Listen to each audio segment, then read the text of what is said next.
So this is our review of the Grand Canyon Kaibab. South Kaibab. Yeah, that. The trailhead is only accessible through a bus. You have to get there, so you park in the original. Yeah, park at the visitor center, and then you take the Orange Trail. The orange train, or orange bus, I should say, takes you to the trailhead. And that trail bus runs every 15 minutes. Yeah, it runs about every 15 minutes. This was a perfect temperature. Oh my gosh, it was.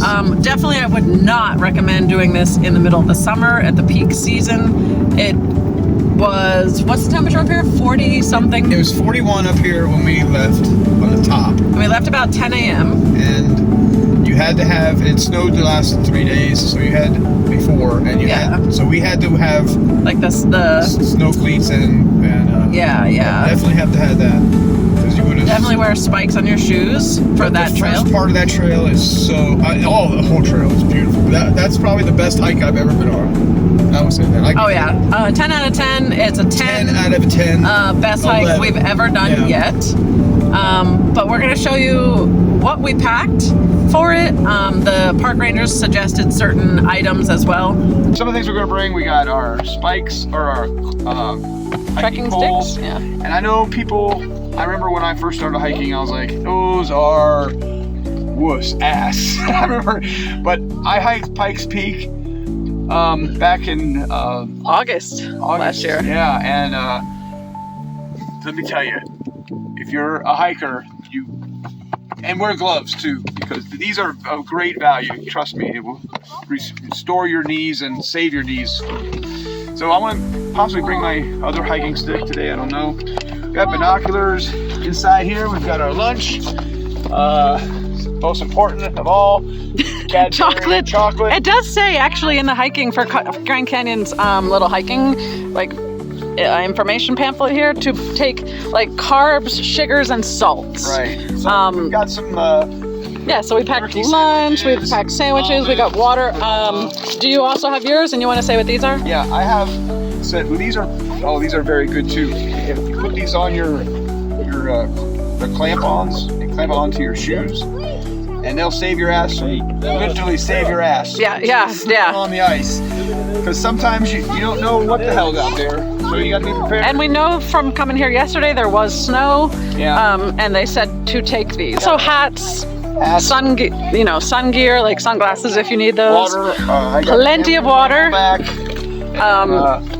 We got our IDs with us in case we were to die. They can identify us, you said. And so we don't have to worry about dental records. So I carry pretty much a survival bag all the time. I mean, I got like first aid? First aid kit, small first aid kit. This is my bigger one where overnighter has water filtration systems and everything else. But I was going to bring my Life Straw, but there's no water. We're not going. Not on the trail we're going today. We're on a cliff, so there's really no place to bring water. Yeah. All right, so that's the stuff we're packing, and we'll meet you on the trail shortly. Alrighty. And if you are, I mean, I don't say you shouldn't do it in the summer, but if you do it in the summer, water. Oh my gosh. And a hat, a hat.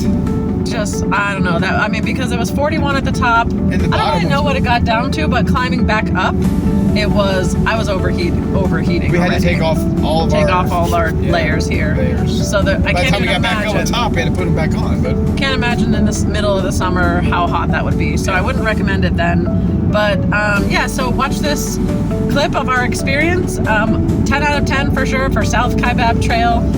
It is so doable. It's so beautiful. It's panoramic views the whole time. They say it's hard, but is it considered a hard trail? Yeah, well, we see. There are some parts that were steeper than others. Sure. The hardest part was coming back up. So don't be deceived by how easy it is going down. Yeah. And then also, we only went down to Cedar. So we got down to Cedar Point, which is really only like the second checkpoint, we'll say. We were still probably 4 hours away from the Colorado River at the bottom of the canyon.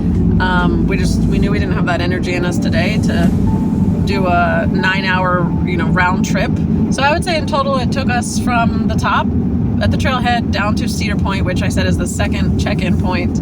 If you wanted to go all the way down, an hour to get down, and then maybe an hour and a half or so to get back up. Yeah.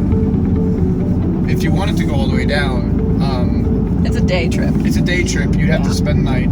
You would want to spend. No, you could go down, touch the water, and come back. I thought. Yeah. Like kind of not touch the water, but like you could go to the bottom. I guess. I'm really proud of us. We did a really good job. We went all the way down to Cedar Point and then back. Number one thing you thought was the best thing on the hike. What did you like the most? The initial like view from the trailhead. When you start the trail, you're just like in awe of just the panoramic views. Like I said, of just it's not just like this when is you're so on beautiful. the top, you see one view and one person. This we were like going down. Yeah, And you do a lot of it was- switchbacks, but I just think it was a anything, beautiful view. did you get any kind of? Were you scared at any time because of the trail? No, and there are some pretty steep drop-offs. Yeah. You cannot take animals, so don't plan on bringing No your dog offense, and a Fido on any of these trails out here. Yeah. And hopefully you'll get to do this at least once in your life. It's definitely worth it. I would say so. Adventure 2.0, we give it a 10 out of 10. 10 out of 10 again. Definitely Yes. hike the South Kaibab Trail for sure. And come to the Grand Canyon at some point in your life. Just even experiencing that on the Rim Trail is worth it if you can do nothing else. If you only got an hour to pop in and out of this park. Until next time, be evolving.